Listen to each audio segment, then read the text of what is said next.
কোথায় কোথায় হচ্ছে যে মানুষের ক্ষোভ, পুলিশ কোন জায়গাটা কি করতে পারতো, কোনটা করতে পারেনি, কোন জায়গাটা ব্যর্থ হয়েছেন সেটাও বলেছি।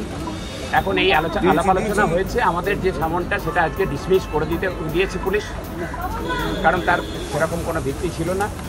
আর যেটা হচ্ছে যে পুলিশ আমাদের বলেছে যে তারা কলকাতা শহরে শান্তি ফেরাতে চান, আমাদের সাহায্য এইটুকু। এই যে একটা অশান্ত পরিবেশ রয়েছে, এই যে মানুষের মধ্যে নানান রকমের প্রতিবাদ চলছে, তার মধ্যে আমরা পরিস্থিতিটাকে বুঝিয়ে অ্যাগ্রাভেট করে লাভ হবে না।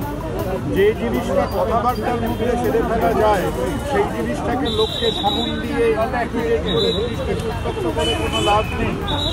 আর যদি তারা আবার চান আমাদের সঙ্গে কথাবার্তায় বসতে, আলোচনায় বসতে, মানুষের এবং যে একটা সাংঘাতিক একটা অস্থির পরিবেশ চলছে, সেটাকে তো কেউ চাইলেই 5 মিনিটে নিবারণ করতে পারবে না। এবং আমরা আশা করি সেখানে কলকাতা পুলিশেরও একটা সদিচ্ছা থাকবে, এবং যদি আমি সুবর্ণ এবং অন্যান্য ডাক্তার ছাত্ররা যারা আছে তারা কোনোভাবে আমাদের সামনে দেখতেই হবে, দিনের পর দিন এইভাবে কাটতে পারে না। কিন্তু আমরা কড়া ভাষায় যেমন কুণালদা বলে এসেছি যে এর জন্য 2 চিকিৎসকের সামন পারবার কোনো প্রয়োজন ছিল না।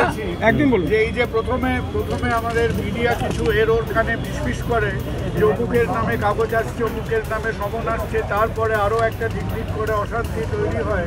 তারা কথাবার্তা বলুন, তারা ইনফর্মালি সেমি ফর্মালি এনগেজ করুন, কিন্তু এই যে ব্যাপারগুলো যেটা ধীরে ধীরে খালি আগুনের মধ্যে ঢালা হচ্ছে, এটা আমাদের চলছে।